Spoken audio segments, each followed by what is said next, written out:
வணக்கம். எல்லோரும் நல்லா இருக்கீங்களா? எல்லோரும் சூப்பராக இருப்பீங்கன்னு நினைக்கிறேன். மழை காலமும் ஸ்டார்ட் ஆகிடுச்சு. இந்த வீடியோவில் வந்து ரேண்டமாக நான் 2 மந்த்ஸாக எடுத்த vlog தான் அப்லோட் பண்ணியிருக்கேன்.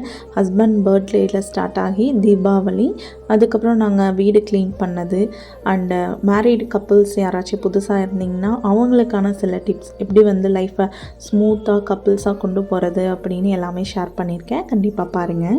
ஹஸ்பண்ட் பர்த்டேவோட ஷார்ட் வீடியோ வந்து நீங்கள் பார்த்துருப்பீங்க. அக்டோபர் 17 செலிப்ரேட் பண்ணியிருந்தோம். இந்த வருஷம் பெருசாக எந்த பிளானுமே பண்ணலைங்க. நிறையா கமிட்மெண்ட்ஸ் இருந்தது. லாஸ்ட் மே தான் கேக்கே ஆர்டர் பண்ணி வாங்கியிருந்தோம். பிஸ்தா ஃப்ளேவரில் தான் வாங்கியிருந்தோம். பெருசாக எதுவுமே ஃப்ளேவர் ஐஸ்கிரீம் கேக் அந்த மாதிரி இந்த டைம் ட்ரை பண்ணல. குழந்தைங்கள்லாம் சாப்பிட்றதுனால ரொம்ப மைல்டாக வாங்கியிருந்தோம். ஃப்ரெண்டு ஃபேமிலி மட்டும் வந்திருந்தாங்க. க்யூட்டாக இந்த மேஜிக் கப் மாதிரி கிஃப்ட் பண்ணியிருந்தாங்க. அதில் ஃபேமிலி ஃபோட்டோ போட்டிருந்தாங்க. ஹாட் வாட்டர் காஃபி டீ ஊற்றும் போது அது நம்ம ஃபோட்டோஸ் வந்து வெளியே வரும். மற்றபடி அந்த கப் வந்து பிளாக் கலரில் இருக்கும். அது ரொம்ப டிஃப்ரெண்ட்டாக இருந்தது. ஒரு 2-3 மாதம் முன்னாடி என் குழந்தையவ காலேஜ் சேர்த்து போகும்போது சிவகாசியிலேருந்து பட்டாசுலாம் வாங்கிட்டு வந்திருந்தோம். இந்த வருஷம் தீபாவளிக்கு யூஸ் பண்ணிக்கலான்னு அதெல்லாம் இருந்தது. ஹஸ்பண்ட் பர்த்டே அன்றைக்கி சரி ஸ்டார்ட் பண்ணுவோன்னு சொல்லிட்டு அந்த பேக் ஓப்பன் பண்ணி சங்கு சக்கரம், புஸ்வானம், கம்பி மத்தாப்பு இந்த மாதிரி சின்ன சின்ன பட்டாசுங்க மட்டும்தான் குழந்தைங்க எடுத்துக்கிட்டாங்க. ரொம்ப சேஃப்டியாக இருக்கணும்னு சொல்லிட்டு ஒரு பக்கெட்டில் தண்ணி பிடிச்சி வச்சுட்டோம்.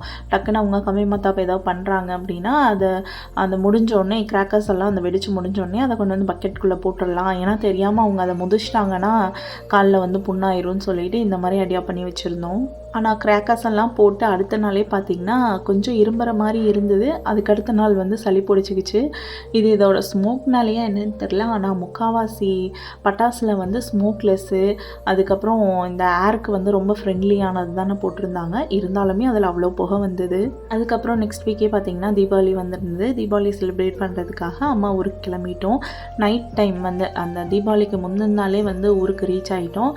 சில வெடிங்கள்லாம் வாங்கிட்டு வந்திருந்தோம். இதெல்லாமே சிவகாசியில் வாங்கினது தான். நம்ம ஊர் ப்ரைஸுக்கு பார்க்கும்போது பாதி காஸ்ட்டு தான் நாங்கள் கொடுத்துருந்தோம். ஒரு பாக்ஸ் அளவுக்கு வாங்கும்போது இங்கே வாங்கியிருந்தோம்னா எப்படியோ 10,000 to 15,000 வந்திருக்கும்.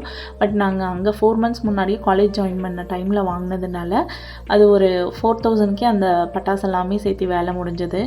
ரொம்பவே சீப்பாக கிடச்சிது சிவகாசி சைட் போய் வாங்கும்போது.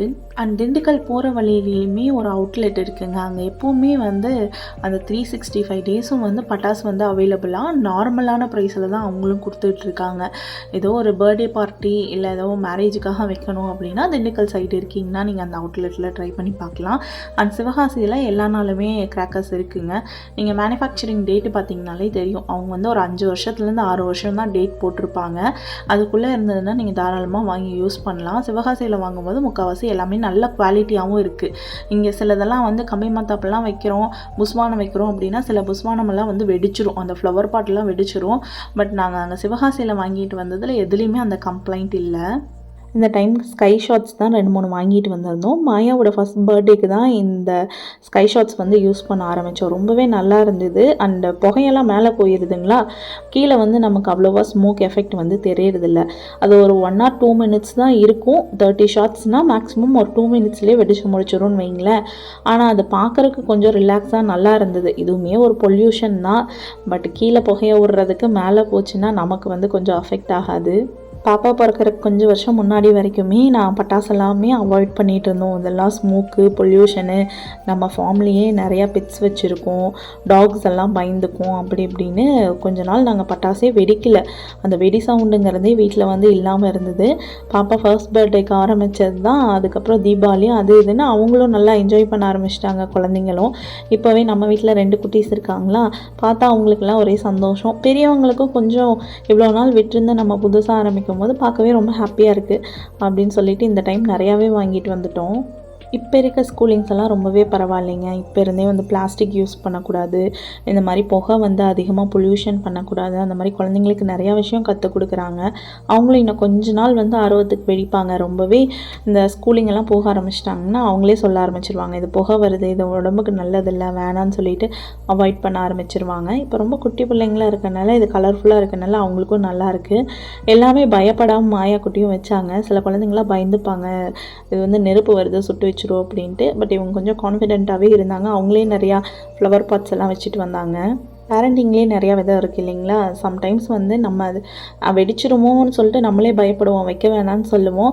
குழந்தைங்க அடம் பிடிச்சி வைப்பாங்க. இருந்தாலுமே ரொம்ப கேர்ஃபுல்லாக பார்த்துக்கணும், சேஃப்டியாக பார்த்துக்கணும். இன்ஜுரி ஆனதுக்கப்புறம் வருத்தப்படக்கூடாது. முன்னாடியே எவ்வளோ ப்ரிகாஷனாக நம்ம அவங்கள கேர் பண்ணிக்கிறோமோ அந்தளவுக்கு சேஃப்டியாக வச்சுக்கணும். சின்ன வயசில் நான் எதுக்கு எடுத்தாலும் பயப்படுவேன். அம்மாவே வந்து நான் சாப்பிட்லின்னா பூச்சாண்டி வந்துடுவான், ஒத்தக்கண்ணை வந்துடுவான் அப்படின்னு ஏமாற்றி தான் சாப்பாடு ஊட்டுவாங்க. தூங்க வைக்கிறதுக்குமே ஏமாற்றி பயமுறுத்தி தான் தூங்க வைப்பாங்க. அதனாலேயே என்னமோ இன்ன வரைக்குமே எனக்கு இருட்டு அந்த மாதிரினா பயம், பேய் படம் பார்த்தோம்னா பயம், அந்த மாதிரி நிறைய பயங்கள் இருக்குது. பட் மாயா வந்து இப்போது எங்கள் அம்மா அவங்களே வந்து தைரியம் சொல்லி மாயாக்குட்டியை தைரியமாக வளர்த்த ஆரம்பிச்சிட்டாங்க. அதனால் அவங்களுக்கு எந்த பயமும் கிடையாது. என்னன்னு தெரியல, நமக்கு தெரியும் பேய்ங்கிறது ஒன்றும் இல்லை, இருட்டுக்குள்ளே என்ன இருக்க போகுதுன்னு நமக்கு தெரியும். இருந்தாலும் அந்த ஒரு இன்செக்யூரிட்டி, ஒரு பயம் நமக்கு இருக்க தான் செய்யுது. அதனால் குழந்தைங்களில் எந்த அளவுக்கு தெளிவாக நம்ம அவங்கள கொண்டு வரமோ, ஒரு 5 இயர்ஸ் வரைக்கும் நம்ம எவ்வளோ தெளிவாக அவங்களுக்கு போல்டாக எல்லா விஷயத்தையும் கற்றுக் கொடுக்குறோமோ த்ரூ அவுட் த லைஃப் அவங்க அதான் ஃபாலோ பண்ணுவாங்க. கொஞ்ச நாள் முன்னாடி வரைக்குமே பாப்பா காலையில் எழுந்திரிச்சாங்கன்னா ஸ்கூலுக்காக நான் அவங்களுக்கு குக் பண்ணிக்கிட்டு இருப்பேன். அந்த சமயத்தில் வந்து அம்மா என்னை எடுத்துக்கோன்னு சொல்லிட்டு ரொம்ப டிஸ்டர்ப் பண்ணுவாங்க. குக்கிங்கும் பண்ணணும், அவங்களையும் ரெடி பண்ணணும் ஸ்கூலுக்கு. அப்படிங்கும்போது எனக்கு கொஞ்சம் டென்ஷன் ஆகிடும். கொஞ்சம் மூஞ்சி காட்டுவேன், கம்மன் உட்காரு மாயா குட்டி, இந்த மாதிரி செய்யிட்டு செய்யாத, அம்மா வந்து சமைச்சு வந்துட்டு அதுக்கப்புறம் நான் பார்க்குறேன் அப்படின்னு சொல்லிட்டு அவங்க காலையிலேயே அப்செட் ஆயிடுவாங்க. சம்டைம்ஸ் அழுக ஆரம்பிச்சிருவாங்க. அவங்க வந்து எந்திரிச்சிட்டாங்கன்னா கண்டிப்பாக அவங்க கூட ஒருத்தர் இருக்கணும், அவங்க கூட டைம் ஸ்பெண்ட் பண்ணணும், சாப்பாடு ஊட்டி விடணும். இந்த மாதிரி பேம்பரிங் பண்ணிக்கிட்டே தான் இருக்கணும். அவங்க வந்து தனியாக வந்து விளையாடவே மாட்டாங்க. வீட்டில் எவ்வளோ டாய்ஸை என்னென்ன வாங்கி வச்சாலும் அவங்க தனியாக மட்டும் விளையாட மாட்டாங்க. கூட யாராச்சும் இருக்கணும். ஒன்றுமே பண்ணலினாலும் அவங்க கூட பேசிக்கிட்டு இருக்கணும். அந்த மாதிரி ஒரு டைப் அவங்க. அதனாலேயே வந்து காலையிலேயே சண்டை நடக்கும் எங்கள் வீட்டில். அவங்க காலையிலேயே அப்செட் ஆகி அழுக ஆரம்பிச்சிட்டாங்கன்னா ஸ்கூல்லேயும் அதே மாதிரி அப்செட்டாகவே தான் இருப்பாங்க. அப்புறம் அவங்க மேம் சொன்னாங்க, இந்த மாதிரி எதுக்கு எடுத்தாலும் பயப்படுறாங்க, மாயான்னு கூப்பிட்டாலே கொஞ்சம் நடுங்கிற மாதிரி பார்க்குறா, இன்செக்யூராக ஃபீல் பண்ணுறா அப்படின்ட்டு. அதுலேருந்து நான் என்ன பண்ணிட்டேன், காலையில் ரொட்டீன் வந்து மாற்றிக்க ஆரம்பிச்சிட்டேன். இவங்க 6 மணிக்கு எந்திரிக்கிறாங்கன்னா 5 o'clock எந்திரிச்சு ப்ரிப்பரேஷன் ஒர்க்கு, என்னென்ன ஃபுட்டு நம்ம அந்த அன்றைக்கி ரெடி பண்ணுறோமோ எல்லாத்துக்கும் ப்ரிப்பரேஷன் வந்து முடிச்சிடுவேன். சம்டைம்ஸ் குக் பண்ணியும் வச்சுருவேன். அவங்க எந்திரிச்சிட்டாங்கன்னா ஃபுல்லாக அவங்களோட தான் டைம் ஸ்பெண்ட் பண்ணிகிட்டு இருப்பேன். இல்லைன்னா அவங்க அப்பா எந்திரிச்சிட்டாங்க அப்படின்னா இவங்க வந்து மாயாக்குட்டி வந்து அவங்க அப்பா பார்த்துப்பாங்க. நான் குக்கிங் ஒர்க்கெலாம் பண்ணிப்பேன். ஒருத்தவங்க எப்போவுமே காலையில் அவங்களோட பேசிவிட்டு அந்த டேவை ஹாப்பியாக ஸ்டார்ட் பண்ணும்போது ஸ்கூலுக்குமே இப்போல்லாம் அவங்க அழுகாமல் போய்க்கிறாங்க, நல்லா கான்ஃபிடெண்ட்டாக இருக்காங்க, நிறையா கற்றுக்கிறாங்க. திருப்பி ஸ்கூல்லேருந்து வந்ததுக்கப்புறம் ஸ்கூலில் என்னென்ன பண்ணோம் அப்படின்னு எல்லாமே சொல்கிறாங்க. அதனாலே வந்து காலையில் குழந்தைங்க எந்திரிக்கும் போதே நம்ம வந்து பாசமாக பேசி ஹாப்பியாக அவங்கள பயமுறுத்தாமல் அப்செட் ஆகாமல் இருந்தோம்னா த்ரூ அவுட் த டே வந்து அவங்க மைண்டு ஃப்ரெஷ்ஷாக இருக்குது. எல்லாத்துக்குமே அவங்க கான்ஃபிடென்ட்டோட ஃபேஸ் பண்ணுறாங்க. பட்டாசு வெடிக்கிறக்கே பார்த்திங்கன்னா நான் வேணாம், ஏதாவது வெடிச்சிருச்சுன்னா என்ன பண்ணுறது, கிட்ட வராத அப்படி இப்படின்னு சொல்லி ரொம்ப பயமுறுத்திட்டு இருந்தேன்.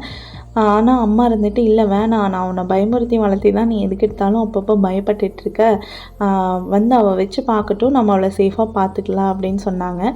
அதுலேயும் வந்து அவங்களே நல்ல கான்ஃபிடென்ட் டெவலப் பண்ணி மாயாவே எல்லா க்ரக்கர்ஸும் வைக்க ஆரம்பிச்சிட்டாங்க. ஆக்சுவலாக பார்த்தா இது ஒரு உண்மையான விஷயம் இல்லைங்களா? நம்ம வந்து குழந்தைங்க வந்து இந்த உலகத்துக்கு வரும்போது அவங்க நல்லவங்களாக வளர்கிறாங்களா, கெட்டவங்களாக வளர்கிறாங்களா, இல்லை அவங்க வந்து என்ன கேரக்டராக இருக்க போகிறாங்க அப்படிங்கிறது வந்து நம்ம பேரண்டிங்கில் தான் இருக்குது.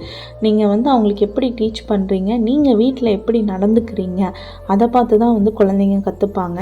அண்ட் பேரண்ட்ஸும் வந்து நல்லா கேராக இருந்துக்கணும். ஒவ்வொருத்தங்க சண்டை போடாமல் இருந்தோம்னா அவங்க வந்து ஒரு இன்செக்யூரிட்டி ஃபீல் இல்லாமல் இருக்கும். சம்டைம்ஸ் நாங்களே வீட்டில் எங்கள் 2 பேர்த்துக்கு சண்டை வந்துருச்சுன்னா ஃபஸ்ட்டு அஃபெக்ட் ஆகிறது வந்து மாயாவோட மைண்டாக தான் இருக்கும். ஒரு சின்ன விஷயத்துக்கு நாங்கள் சண்டை போடுறோம் அப்படின்னாலே வந்து அவள் ரொம்ப டல்லாகிடுவா. என்னமோ ஆயிடுச்சு, இவங்க ஏன் இப்படி பேசிக்கிறாங்க அப்படிங்கிற மாதிரி ஆகிடும். அண்ட் குழந்தைங்க முன்னாடி வந்து சண்டை போடுறதே வந்து ரொம்ப தப்பு. ஏன்னா நல்லாவே அவங்க மைண்ட் அஃபெக்ட் ஆகுது. அதெல்லாமே நம்ம பார்த்து கண்டிப்பாக குழந்தைங்க இருக்கும்போது கேர்ஃபுல்லாக டீல் பண்ணிக்கணும். பட் என்ன பண்ணுறது, நம்ம மைண்டும் சும்மாவே இருக்காதுங்க. அதுவும் ஹவுஸ் ஒய்ஃபாக இருந்துட்டால் அப்போ தான் 1008 கவலைகள் இருக்கும். வீட்டில் சும்மா தான் சமைச்சிட்டு இருப்பாங்க அப்படின்னு சொல்லுவாங்க. இருந்தாலும் நம்ம மைண்டில் தான் வந்து நிறைய டென்ஷன், எதுக்காக கவலைப்படுறோன்னே தெரியாது.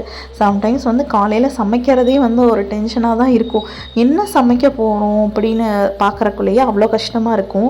இப்போல்லாம் யூடியூப் ஓப்பன் பண்ணோம்னா யாராச்சும் ஏதோ ஒரு ரெசிபி செஞ்சுருந்தாங்கன்னா சரி நம்ம இன்றைக்கி இதை ட்ரை பண்ணுவோம் அப்படிங்கிற மாதிரி நல்லா டைம் டேபிளெல்லாம் வாங்கி போட்டு இன்றைக்கி இது தான் சமைக்கணும், இந்த காய்கறியை தான் வாங்கிட்டு வந்து வைக்கணும் அப்படிங்கிற மாதிரியெல்லாம் ட்ரை பண்ணி பார்த்தேன். என்ன பண்ணாலும் காலையில் எழுந்திரிச்சா இன்றைக்கி என்ன சமைக்கிறது அப்படிங்கிறதே வந்து நம்ம மைண்டில் ஒரு ப்ரெஷராக தான் இருக்குது.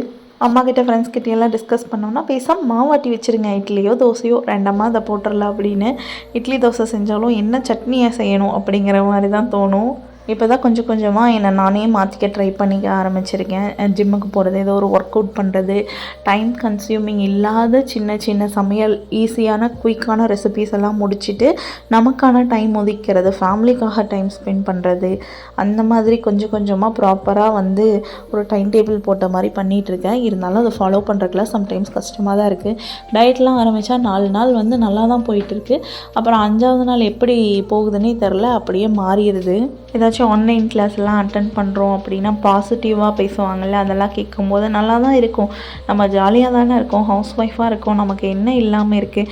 காலையில் எழுந்திரிச்சோமா, ஃப்ரெஷ்ஷாக 3 நேரம் சமைச்சோமா, குழந்தைங்க ஹஸ்பண்டை பார்த்தோமா அப்படின்னு நிம்மதியான ஒரு லைஃப் லீட் பண்ணலாம் அப்படின்னு. ஆனால் வந்து 4-5 நாள் அதை நம்ம தாட்ஃபுல்லாக ப்ராசஸ் பண்ணிகிட்ருப்போம். 5ஆவது நாள் திருப்பியும் எதனால் சண்டை வருது, எதனால் நம்ம மைண்டு ப்ரெஷர் ஆகுதுன்னே தெரியாது, டென்ஷன் ஆக ஆரம்பிச்சிடுவோம். கடைசி 2 வருஷமாகவே வந்து நல்ல ஒரு டயர்ட்னஸ் தான். நார்மலாக குக் பண்ணுவோம், இருந்தாலும் வீட்டில் கொஞ்சம் ரெஸ்ட் எடுக்கணும்னு தோணும். வீட்டு வேலை பார்த்துட்டு நம்ம சமையல் செய்கிறதுக்கே வந்து அவ்வளோ கஷ்டமாக ஃபீல் ஆகும். என்ன ரீசன்னே தெரில. சரி ஓகேன்னு டயட் ஃபாலோ பண்ணலான்னு சொல்லிட்டு டாக்டர் பால்னு சொல்லிட்டு நியூமி ப்ரோக்ராமில் தான் ஜாயின் பண்ணியிருந்தேன். அந்த ப்ரோக்ராமில் நிறையா சொல்லி கொடுத்தாங்க. அவங்க ஃபஸ்ட்டு சொன்னது என்னதுன்னா, நீங்கள் பிளட் டெஸ்ட் எடுத்துகிட்டு எனக்கு வந்து சப்மிட் பண்ணுங்கள், அப்போ தான் தெரியும் உங்களுக்கு என்ன பிரச்சனைன்னு. ஏன்னா நீங்கள் ஹெல்த்தியாக தான் சாப்பிட்றீங்க அண்ட் வாக்கிங்கும் போகிறீங்க, இருந்தாலும் உங்களுக்கு வந்து வெயிட் லாஸ் ஆக மாட்டேங்குது, அந்த ஓவர் வெயிட்டுங்கிறது வந்து அப்படியே தான் இருக்குது அப்படின்னு சொல்லி ஃபுல்லாக டெஸ்ட் பண்ண சொல்லியிருந்தாங்க. அவங்க சொன்ன பிளட் டெஸ்ட் எல்லாமே எடுக்கும்போது தான் தெரிஞ்சது B12ம் விட்டமின் டியும் ரொம்ப கம்மியாக இருக்குது. நம்ம என்ன தான் எவ்வளோ தான் சாப்பிட்டாலும் நான் வந்து அதிகமாக நான்வெஜ் வந்து எடுத்துக்க மாட்டோம், எக்கு மட்டும்தான் எடுத்துப்பேன். அப்போ பார்க்கும்போது இந்த நான்வெஜ் இல்லாதவங்களுக்கு வந்து B12 அண்ட் விட்டமின் டி நார்மலாகவே கம்மியாக இருக்குமா. அண்ட் ப்ரெக்னென்சி அண்டு ஃபீடிங் டைமில் வந்து நம்ம கால்சியம் டேப்லெட்ஸ் வந்து எடுத்திருப்போம். அதுவுமே வந்து ஒரு 6 மந்த்ஸில் நான் ஸ்டாப் பண்ணிட்டேன். அதை எடுத்துருக்கணுமா ஃபீடிங் முடிக்கிற வரைக்குமே. ஏன்னா மெயினாக லேடிஸ்க்கு வந்து இந்த B12 vitamin D and calcium வந்து ரொம்ப கம்மியாக இருக்கும். சில பேர்த்துக்கு ஹீமோக்ளோபினுமே கம்மியாக இருக்கும்னு சொல்லியிருந்தாங்க. பட் எனக்கு ஹீமோக்ளோபின்லாம் நார்மலாக தான் இருந்துச்சு, விட்டமின் டி அண்ட் B12 தான் சுத்தமாக இல்லை.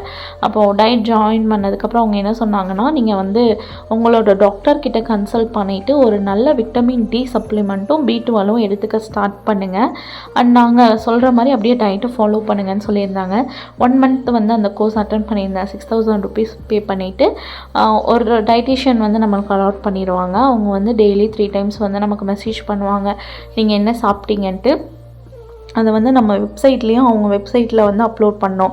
ஒவ்வொரு டைமும் நம்ம போடுறப்போவுமே எவ்வளோ கேலரிஸ் வந்து நம்ம சாப்பிட்ருப்போம் அப்படின்னு சொல்லிட்டு அதில் காட்டும். மேக்ரோ நியூட்ரியன்ஸ், மைக்ரோ நியூட்ரியன்ஸ்னு சொல்லிட்டு நம்ம எவ்வளோ ப்ரோட்டீன் எடுத்திருக்கோம், எவ்வளோ கார்ப்ஸ் எடுத்திருக்கோம், எல்லாமே அதில் தெளிவாக வர ஆரம்பிச்சிடும். நம்ம வந்து என்ன ஃபுட்டுன்னு மட்டும் நோட் பண்ணால் போதும், அதில் டைப் பண்ணோம்னாலே காட்ட ஆரம்பிச்சிடும். அதை வச்சே வந்து அவங்க நம்மளுக்கு எக்ஸ்பிளைன் பண்ணுவாங்க, இன்றைக்கி நீங்கள் கார்ப்ஸ் ஜாஸ்தியாக எடுத்திருக்கீங்க, கார்ப்ஸை கட் பண்ணுங்கள், ப்ரோட்டீன் அதிகமாக எடுத்துக்கோங்க அப்படின்னு சொல்லுவாங்க.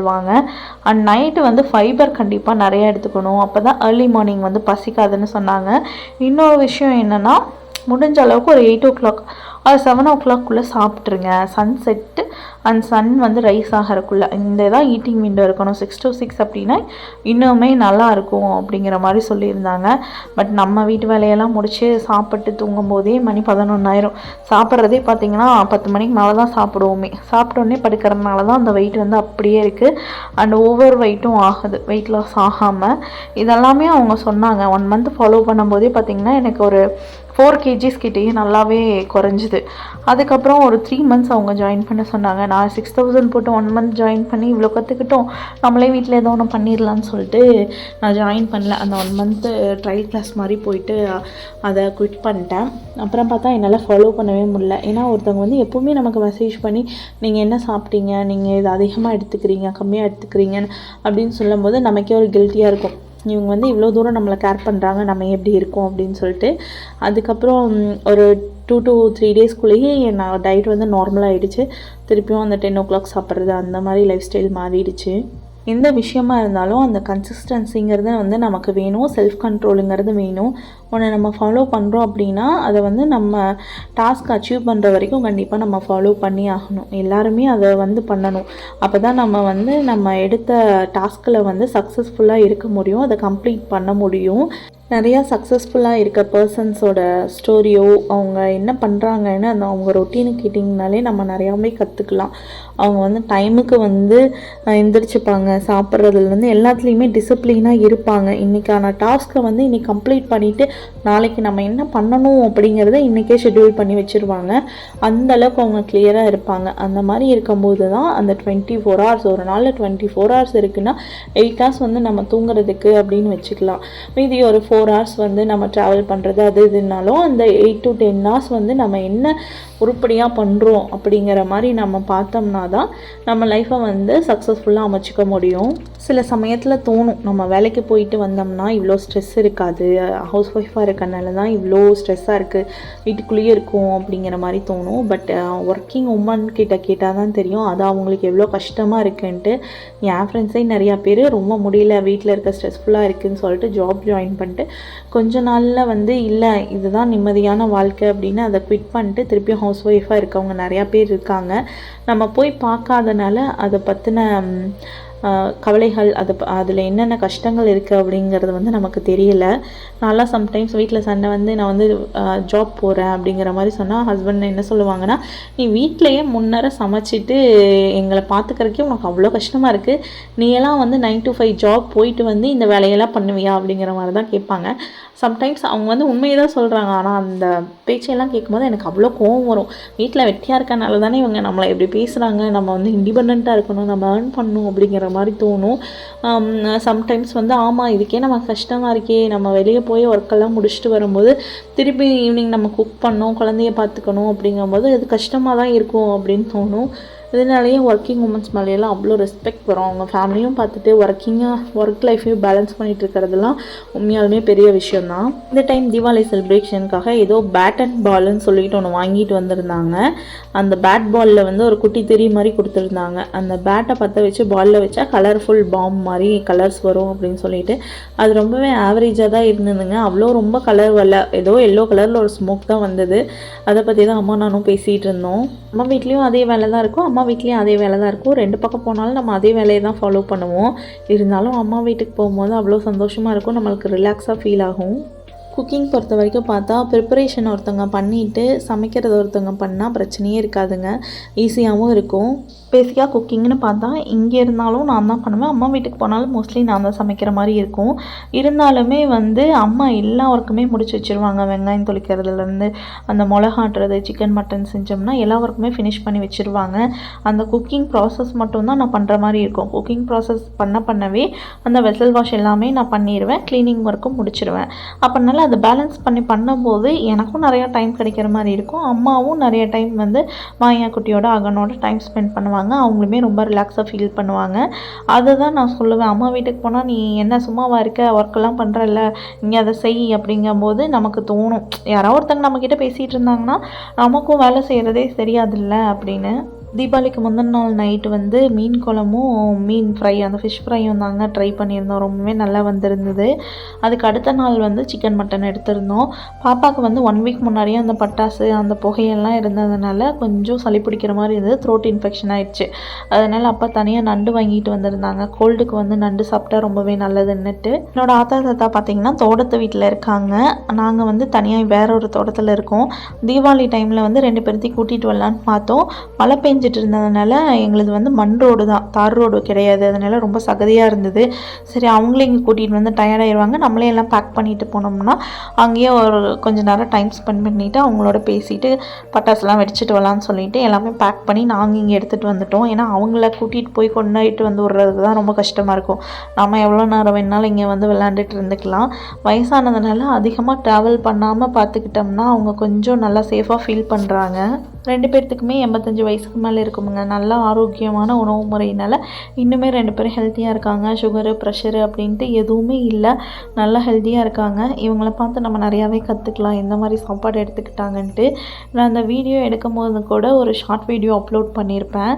தீபாவளி பொங்கல் அப்படின்னா தான் எங்கள் ஆத்தா இட்லி தோசையெல்லாம் செய்வாங்க, ஏதாவது விசேஷம் அப்படின்னா தான் அது செய்வாங்க. மற்ற நாட்களெல்லாம் இந்த நார்மலான சாப்பாடு, பருப்பு குழம்பு, ராகி களி, கோதுமை களி இந்த மாதிரி தான் இருக்கும். அதான் தாத்தாவும் நானும் பேசிட்டு கிண்டல் பண்ணிகிட்டு இருந்தோம். ஆத்தா வந்து நோம்பி அன்னைக்கு தான் இந்த மாதிரி சாப்பாடெல்லாம் செய்யுது அப்படின்னு. பலகாரமே சுத்தமாக இருக்காதுங்க. இப்போ நம்ம எதுக்கு எடுத்தாலும் ஈவினிங் ஸ்நாக்ஸ் பார்த்திங்கன்னா பஃப்ஸு, பஜ்ஜி, போண்டா அப்படின்னு டெய்லியும் எப்படியும் ஆயில் ஐட்டம் ஒன்றுனாச்சும் கன்சியூம் பண்ணிடுறோம். ஆனால் அப்போல்லாம் பார்த்திங்கன்னா தீபாவளிக்கு தான் பஜ்ஜி, போண்டா இந்த மாதிரியெல்லாம் பார்க்க முடியும். கல்யாண டைமில் தான் வந்து அரிசி சாப்பாடே போடுவாங்களாம் யாருக்காச்சும் கல்யாணம் அப்படின்னா. நார்மலாக இந்த ராகி, வரகு, சாமை, திணை இந்த மாதிரி மில்லட்ஸ் தான் எடுத்துகிட்டு இருந்திருக்காங்க. ஸ்வீட்டுமே பார்த்திங்கன்னா எள்ளு உருண்டை, கடலை உருண்டை, பொரி உருண்டை இந்த மாதிரி ஐட்டம்ஸு அதை சாப்பிட்டுட்டு இருந்திருக்காங்க. ஒயிட் சுகரே வந்து ரொம்ப ரேராக நாட்டு சக்கரை, பனங்கருப்பட்டி, தென்னங்கருப்பட்டி இந்த மாதிரி தான் அதிகமாக யூஸ் பண்ணிகிட்டு இருந்திருக்காங்க. அதனால தான் இன்னுமே நல்லா ஆரோக்கியமாக இருக்காங்க. இவங்களுக்கு அடுத்த வந்த ஜென்ரேஷன், நம்ம அப்பா அம்மா ஜென்ரேஷன் தான் வந்து இந்த ஒயிட் சுகரு, ஒயிட் ரைஸு இதுக்கெல்லாம் மாறினவங்க. அவங்களுக்கு தான் வந்து பார்த்திங்கன்னா சுகர் ப்ரெஷர் வந்து ஜாஸ்தியாக இருக்குது. இந்த மாதிரி தோட்டத்தில் வந்து விவசாயம் பார்த்துட்டு இருந்தவங்களாம் இன்னுமே நல்லா ஹெல்த்தியாக தான் இருக்காங்க. இப்போ நம்ம என்ன தான் மில்லட் வெரைட்டிஸ் வாங்கி சமைச்சாலும் இவங்க காலத்தில் கிடைக்கிற மாதிரி அந்த பியூர் ஆர்கானிக்கான முறையில் வந்து நமக்கு கிடைக்குதாங்கிறது தெரியாது. கண்டிப்பாக மில்லட்ஸ் விளைவிக்கிறதுக்கே வந்து நிறையா பூச்சிக்கொல்லியெல்லாம் யூஸ் பண்ணி தான் நமக்கு வரும். பட் நமக்கு வேறு வழி இல்லை. நம்மளும் ஏதோ வீக்லி 2 நாள்னாச்சும் மில்லட் எடுத்துக்கலான்ட்டு அந்த மாதிரி ஃபாலோ பண்ண வேண்டியது தான். அடுத்தது இட்லி எப்போ சுடுவீங்க? தைப்பொங்கலுக்கு தான் இட்லி.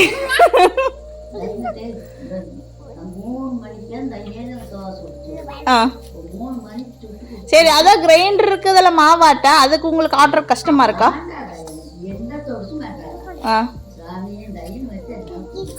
ஏனுங்க அத்தா இட்லி கேட்டா ஒரு தப்பா? தீபாவளிக்கு பொங்கலுக்கு தான் இட்லி கொடுப்பீங்களா? இப்படி கொடுமை எடுத்துதான் எங்க ஐயா அழைச்சி போயிட்டாரு. ஏனுங்க தாத்தா சோறே சரியில்லைங்க அத்தா.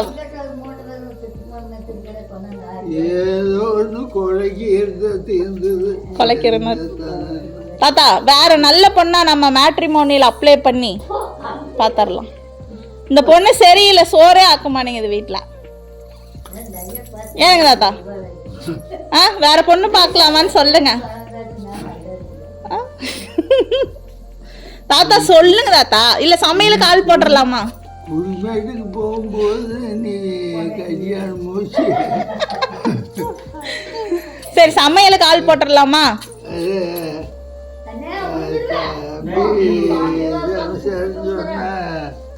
ஜாதகத்தை எடுத்து லாபகத்தை கொடுத்தீங்கன்னா எல்லாம் பார்த்து சொல்லியிருப்போம் அப்படின்னா அப்பா சரி சரின்னு. எப்போவுமே ஆத்தா தாத்தா வீட்டுக்கு போனால் இப்படி தாங்க ஏதோ ஒன்று கிண்டல் பண்ணிகிட்டே இருப்பேன். அவங்களும் ரொம்ப இன்னசென்ட்டாக பேசிகிட்டு இருப்பாங்க. ரொம்பவே நல்லாயிருக்கும் அந்த கான்வர்சேஷன்.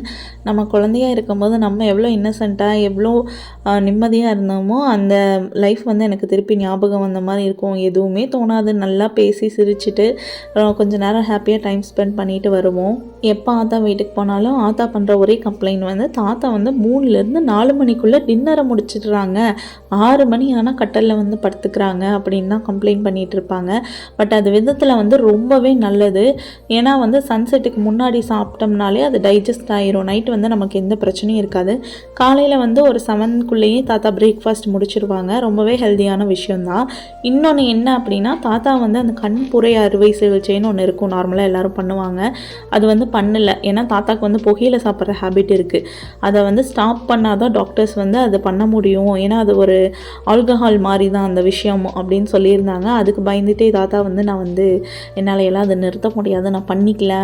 ஐ ஆப்ரேஷன்னாலும் தாத்தாவுக்கு ஒரு பயம்தான். அதனால் ஒரு 6 மணி ஆனால் வெளிச்சம் போயிடுச்சுன்னா என்ன லைட் போட்டாலும் தாத்தாவுக்கு வந்து தெளிவாக தெரியாது. அதனாலேயே 6 மணிக்கு முன்னாடியே சாப்பிட்டு படுத்துருவாங்க.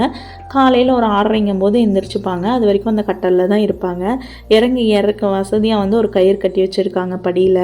நான் எப்படி பார்த்தா எங்கள் தாத்தா ஃபாலோ பண்ணுறது வந்து இன்டர்மிட்டன்ட் ஃபாஸ்டிங் தான். அந்த 6 மணிலேருந்து 6 மணிக்குள்ளே சாப்பிட்றாங்க. அதனால தான் உடம்பும் இன்னும் ஹெல்த்தியாக இருக்குது, நல்லா ஆரோக்கியமாகவே இருக்காங்க. வீடியோ ஸ்டார்டிங்கில் நான் சொல்லியிருப்பேன், மேரேஜ் ஆகின கப்பல்ஸ்க்கு இப்போது ரீசெண்டாக ஒரு நல்ல டிப்ஸ் எல்லாம் ஷேர் பண்ணுறேன் அப்படின்னு ஹெல்தி ரிலேஷன்ஷிப்புக்கு. அது வந்து எல்லாத்துக்குமே யூஸ்ஃபுல்லாக இருக்கும். இப்போ எங்கள் தாத்தாவும் சண்டை போட்டுட்டு தான் இருக்காங்க. கிட்டத்தட்ட அவங்க கல்யாணம் ஒரு 50 வருஷம் இருக்குன்னே பார்ப்போமே. எங்கள் அப்பா அம்மாவும் அப்பப்போ சண்டை வரும், ஏன் எங்களுக்குமே சண்டை வரும். அது கப்பல்ஸ்குள்ளே அந்த சண்டைங்கிறது வந்து எப்போவுமே இருக்கிறது தான். அது வந்து நம்ம எந்த விதத்தில் கொண்டு போகிறோன்னு தான் இருக்குது. இன்னொன்று என்னென்னா, மேரேஜ் ஆன புதுசில் வந்து நம்ம நிறையாவே அட்ஜஸ்ட் பண்ணிப்போம். ஆக்சுவலி ஆக்சுவலாக அட்ஜஸ்ட் பண்ண தேவையில்லை. நம்ம வந்து நம்மளாக ரியலாக இருக்கணும். அப்போ தான் வந்து அந்த லைஃப் சஸ்டெயினபிளாக நல்லாயிருக்கும். நம்மளுக்குள்ளேயே வந்து அந்த ஃபீலிங்ஸை வச்சுட்டு இவங்க இப்படி பண்ணுறாங்க, இது தப்பு அப்படின்னு நம்ம சொல்லாமல் இருந்தோம்னா அது வந்து லைஃப் லாங் வந்து ஒரு ப்ரெஷரை தான் நமக்கு கொடுக்கும். நம்ம எப்படி இதை சொல்கிறது அப்படிங்கிற மாதிரி தான் தோணும். உங்களுக்கு பிடிக்காத ஒரு விஷயத்த உங்கள் ஹஸ்பண்டோ ஒய்ஃபோ பண்ணுறாங்க அப்படின்னா நீங்கள் அப்போவே அங்கே நோட் பண்ணி சொல்லிடணும். எந்த விதத்தில் சொன்னால் அவங்க புரிஞ்சுப்பாங்களோ அந்த விதம் உங்களுக்கு தெரியும். கண்டிப்பாக அந்த விதத்தில் நீங்கள் சொல்லிக்கணும். இது எனக்கு பிடிக்கல, இதை நீங்கள் மாற்றிக்கோங்க அப்படின்னு தாராளமாக நீங்கள் சொல்லலாம். இல்லை பரவாயில்ல அப்படின்னு நம்ம வந்து போயிட்டே இருக்கும்போது ஒரு டைம் நம்ம அந்த ப்ரெஷர் அதிகமாகி அது ஒரு பெரிய சண்டையில் போய் முடியும். அப்போ தான் நம்ம எல்லா தப்பும் அவங்க என்னென்ன தப்பு செஞ்சுருக்காங்களோ அது எல்லாமே சொல்ல தோணும். சண்டை பெருசாகும். அதனால என்ன பண்ணணும்னா நம்ம ஃபஸ்ட்டு இருந்தே வந்து ஓப்பன் டாக்காக இருந்துக்கணும். இது எனக்கு பிடிக்கல, நீங்கள் இதை செய்கிறது தப்பு, உங்கள் அம்மா பண்ணுறது எனக்கு பிடிக்கல, உங்கள் அப்பா பண்ணுறது எனக்கு பிடிக்கல, அந்த மாதிரி எது பிடிக்கலையோ அதை வந்து அப்போவே சொல்லிட்டோம்னா ஈஸியாக அந்த ப்ராப்ளம் வந்து சால்வ் ஆகிடும். சிம்பிளாக சொல்லப்போனால் பி ரியல். நீங்களாக இருங்க. நீங்கள் வந்து அவங்களுக்காக என்னை மாற்றிக்கிறேன் அப்படின்னு சொல்லிட்டு நிறையா விஷயங்களை நீங்கள் மாற்றிக்கும் போது தான் நீங்கள் வந்து டிப்ரெஷனுக்குள்ளே போவீங்களே. நான் இவங்களுக்காக இவ்வளோ மாற்றிக்கிட்டேன், இவங்களுக்காக இவ்வளோ செஞ்சேன், பட் இவங்க என்னை புரிஞ்சுக்கல அப்படின்னு நம்ம லைஃப் வந்து ஒரு பாயிண்டில் வந்து தோண ஆரம்பிக்கும். அப்போ வந்து பெரிய சண்டைய ஆரம்பிக்கும். அதுக்கப்புறம் இருந்தே அவங்க பண்ணுறது எல்லாமே நமக்கு டோட்டலாக பிடிக்காமல் போயிடும், வெறுக்க ஆரம்பிச்சிருவோம். ஸோ எதாக இருந்தாலும் அப்போதைக்கப்போ பேசிட்டு நீங்களாக உண்மையாக இருந்தீங்கன்னா அவங்க ஒரு 2-3 வருஷத்துலேயே பழக ஆரம்பிச்சிருவாங்க. இதுதான் இவங்க கேரக்டர், இப்படி இருந்தால் நம்ம லைஃப் ஸ்மூத் ஆகும் அப்படின்னு நம்ம பார்ட்னருக்கும் புரிய ஆரம்பிக்கும். அவங்களும் தெளிவாக ஓகே நான் அதை மாற்றிக்கிறேன், இல்லை என்னால் இதை மாற்ற முடியாது அப்படிங்கிற மாதிரி சொல்லிட்டு நம்ம வந்து ஈக்குவல் பார்ட்னர்ஷிப்பில் வந்து நீட்டாக லைஃப் கொண்டு போய்க்கலாம். மோஸ்ட்லி பார்த்திங்கன்னா கப்புள்ஸ் எல்லாமே டிஃப்ரெண்ட்டாக தான் இருப்பாங்க. ஒருத்தவங்களுக்கு பிடிச்சது வந்து இன்னொருத்தவங்களுக்கு பிடிக்காது. ஆப்போசிட்டில் தான் வந்து அட்ராக்ஷன் இருக்கும். சில கப்புள்ஸ் வந்து சேம் தாட் ப்ராசஸில் இருப்பாங்க. இது எனக்கு பிடிக்குது, இது 2 பேர்த்துக்குமே பிடிக்குது, 2 பேர் இந்த டெசிஷன் எடுக்கலாம் அப்படிங்கிற மாதிரி சேமாக திங்க் பண்ணுவாங்க. எப்படி திங்க் பண்ணாலும் அந்த இஷ்யூங்கிறது வந்து லாஸ்ட்டாக வரும். சில சமயத்தில் குழந்தைங்களை வளர்க்கும் போது கூட இந்த இஷ்யூஸ் வந்து வரும். நான் வந்து என் குழந்தைய இவ்வளோ நல்லா சேஃபாக பார்த்துக்கிறேன், நீங்கள் ஏன் அவளை மிரட்டுறீங்க, அடிக்கிறீங்க அப்படின்னு பேச தோணும். பட் பேரண்டிங்கில் வந்து ஒருத்தங்க ஸ்ட்ரிக்டாகவும் ஒருத்தங்க லீனியண்ட்டாகவும் இருந்தால் ஸ்மூத்தாக கொண்டு போய்க்கலாம். ஹஸ்பண்டோ ஒய்ஃபோ குழந்தைங்க கிட்ட வந்து மிரட்டுறாங்க அப்படிங்கும்போது 2 பேர்த்தோட பேரண்டிங்கும் சேமாக இருக்காது. இப்போ நான் வந்து என் குழந்தைய முக்கால்வாசி பார்த்துக்கிறேன் அப்படின்னா என் ஹஸ்பண்ட் எப்பாச்சும் தான் அவளை கேர் பண்ணுறாங்கன்னா அவங்கக்கிட்ட வந்து விட்டுறணும். நம்ம அவள் அழுகிறா அப்படின்னா நம்ம போய் இடையில சமாதானப்படுத்துறதோ ஏதோ ஒன்று பண்ணுறதோ கூடாது. ஏன்னா அவள் அழுகி எப்படி சமாதானப்படுத்துறது அப்படின்னு அவங்க கற்றுக்கணும். அப்போ தான் அவங்களுக்கு தெரியும் இவளை வந்து எப்படி மேனேஜ் பண்ண முடியும், எதனால் இவள் அழுகிறா, எதனால் நம்மக்கிட்ட வந்து கம்ஃபர்டபுளாக இருக்க மாட்டேங்கிறாங்க, எந்த மாதிரி அவங்களுக்கு டீச் பண்ணும். அப்படிங்கும்போது தான் அந்த குழந்தைய எப்படி வளர்க்கணும்னு அவங்க தெரிஞ்சுக்க ஆரம்பிச்சிடுவாங்க. கொஞ்ச நாளைக்கு முன்னாடி வரைக்குமே பாப்பாவை வந்து என் ஹஸ்பண்ட் திட்டினாங்கன்னா எனக்கு பயங்கரமான கோவம் வரும். அடிச்சிட்டாங்கன்னா எனக்கு ரொம்ப கோவம் வந்துடும். இப்படி வந்து என் பொண்ணை நீங்கள் அடிக்கலாம் அப்படிங்கிற மாதிரி கேட்க ஆரம்பிச்சிருவேன். இப்போல்லாம் என்ன பண்ணுறது, அவங்க கோவப்படுறாங்க, ஏதோ தப்பு பண்ணிட்டா, அவங்க வந்து மிரட்டுறாங்க அப்படின்னா சைலண்ட்டாக நான் அந்த இடத்துலேருந்து நகர்ந்து வேறு பக்கம் போயிடுவேன். ஏன்னா அவள் என்னை பார்த்த உடனே அம்மா அப்படின்னு சொல்லிட்டு என்கிட்ட தான் ஓடியாருவா. அப்போ என்னை அடிக்கிறாங்க, அது சொல்கிறாங்க, இது சொல்கிறாங்கன்ட்டு. அதனால் அந்த இடத்துலேருந்து நான் போயிட்டேன்னா அவங்களே சமாதானப்படுத்தி அவங்களே சண்டையை சால்வ் பண்ணிப்பாங்க. தீபாவளி செலிப்ரேஷன்லாம் ஒரு 2-3 நாளில் முடிச்சுட்டு நம்ம வீட்டுக்கு வந்தோடனே ஃப்ரெண்டு வீட்டிலேருந்து சிதம்பரத்துலேருந்து செஞ்ச ஸ்பெஷல் பலகாரமெல்லாம் கொண்டு வந்திருந்தாங்க.